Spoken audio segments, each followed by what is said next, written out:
So Ashley, thank you so much it's so good to be here at CASA today. Thank you. Why don't you tell us a little bit about CASA? Now I'm familiar with the organization, but there's a lot of people that are not. So just tell us about CASA. Absolutely. CASA stands for Court Appointed Special Advocates. And we say CASA, you said CASA. We hear all kinds of pronunciations, and they're all right. We say, as long as you call us, we don't care what you call us. But Court Appointed Special Advocates is exactly what it sounds like. We are a group of trained volunteers. We train all of our community volunteers right here in-house, and then they are appointed by a family court judge, or if a community doesn't have family court, a district court judge, and advocate for abused and neglected children in the family court system. Wow. I wonder if people realize how important this organization is. I mean, there's probably a lot of children out there that don't have a voice for themselves. Maybe they're coming from a situation in their family that could be bad, and they don't have a voice, right? Absolutely. That is one of the challenges of the system, is that great thing, everybody has rights and everybody has a voice, and the children should have a voice, but because they're children, they're often not included in the court process, rightfully, because it's not a great, healthy environment. But the kids have already been through so much, they don't always know what's going to happen to them next, and they're not able to really be able to say that to the judge or to an attorney or to anybody who might be making a decision about their life. And that's where CASA comes in. The CASA has the opportunity to get to know the child on a one-on-one basis. Our advocates see their CASA children at least twice a month. They're in the home, they're visiting with them, they're checking with the school, they're talking with their therapist, with a neighbor, with any friend that might be making an impact on the child's life. And then they're able to report what the child wants, what their wishes are, but most importantly, what they think is in the child's best interest to help that child achieve what they can. So they become a trusted friend. Yes. And some of these children probably don't have that. And so, wow, that has to make a big difference on them. It does. And for them to, like you said, open up. Because, I try to think, if I was a child, I may not say everything to everybody that comes around, but if somebody I get to know and trust, and they're a friend, I can see how they would make a big impact on your life. Absolutely. When children have any kind of trauma, when they have these challenging experiences, it changes the trajectory of their life. And if a child doesn't have someone in their life who cares for them, it can have really negative outcomes. But it just takes one person. And we say CASA can be that one person, that one consistent, caring adult who is there for the child, is there for them at sometimes the worst time, the most challenging time of their life, but they're there for them. They listen, and then they speak for them when they need to. So my next question, the first thing that comes to my mind, do you have to have any special education or special abilities to become a CASA volunteer? Absolutely. The answer is always you have to have, most importantly, a heart for kids. Okay. And if you have that, if you have a passion for changing the community, changing the life of a child, that is the most important thing, and that's what's required. But no, you don't have to have a special degree. You don't have to be, actually you can't be a social worker, but you can be a child development specialist, but you can also be a retired welder. We have retired security guards that become CASAs. We have full-time employees at factories in the community, our local universities. You can be absolutely anything and come to CASA, and we will train you to be a highly skilled child advocate. Now, there are a couple qualifications. One, you have to care. That's the most important thing, to care. You do have to be 21 because of the sensitive nature of some of the things that we hear and do. And then because we're working one-on-one with children, you do have to pass a pretty extensive background check. Right. That completely makes sense to me. And then you led right into it. I was going to ask you about training, right? Yes. So tell us a little bit more about the training that goes into it. That's probably the most intimidating thing about becoming a CASA is, one, knowing that you have the opportunity to make that big difference, but then how am I going to be able to do this in the system and get to know a child and talk with these people? We do train. It is extensive. It is Well, I mean, it has Yes. to be. We're talking about children. Yes, it's 30 hours of pre-service training, and we offer about half of that in here in person in our new office, and the other half is done online, or you can write it out if you're not so comfortable with doing things online. But in that training, we go over every aspect of what a CASA would do.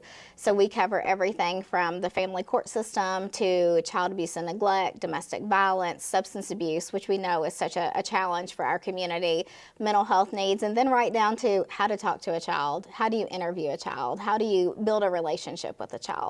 So we cover all those aspects, and then also how to write a court report. Our advocates do write court reports to provide to the judge, and we want our advocates to feel confident when they are going out into these situations with children. We want to make sure that they feel really strong in the work that they're doing. So we train them right here, and then they're never all out on their own. I was going to ask that next. Yeah. So if they first start to get into it, they might be a little bit nervous, but they Yeah. always have someone to call. Right? Yes. We have an excellent team of staff supervisors here in the office that are also specially trained, but they also have professional backgrounds in management, but also in working with children and working within the court system, working as a social worker, a variety of experiences. And with that, they are always there for their advocates. We have incredible staff, but they're also wonderful and open and willing to pick up the phone whenever an advocate is feeling challenged or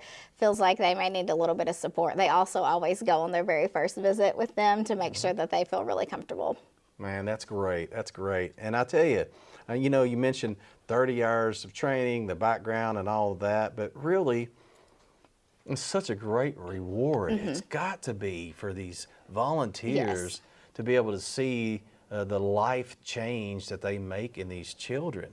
And great. I have been blessed to be able to experience that myself. When I started at CASA, I had the opportunity to be an advocate on a case and to follow that from when the child first enters the court system and the family is sometimes at their worst. The child has been, in my case, pretty severely neglected. And then you see that child go into a placement that loves them and cares for them. And you see them start to flourish in school and play sports and find that loving home. And in my case, the child wasn't able to return to their family of origin, but I did get to see them become adopted and join their forever home. And every once in a while, I still get to run into them out in the community and see how they're thriving. So for me personally, that has been an incredible experience to see through the entire life of the case how it changes for the child. Absolutely. And that brings me into my next question. You and I were talking a little bit earlier about if you had an inspirational story to share, and you was like, wow, I have a ton of inspirational stories to share. But when you get to witness that and see them later on and see how they've turned into, this beautiful person that maybe without the CASA volunteer and without CASA organization, they may have not have had that opportunity. So share with us a story.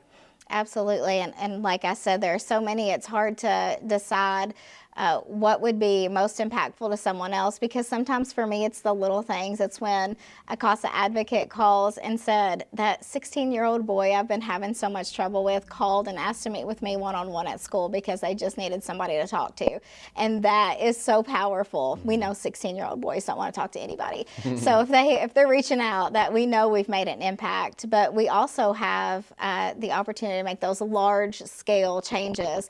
And the one we were talking about early is a teenage girl who came from a hard situation and was not on a good path. She was talking about wanting to drop out of school, wanting to flee the area, go back to a family that was a terrible environment for her. They didn't encourage her with her education. She was truant. She wasn't going to school. She wasn't receiving mental health care that she really desperately needed, wasn't keeping up with her physical health, didn't have relationships with friends or anybody, wasn't engaged really in her own life, much less anybody else's.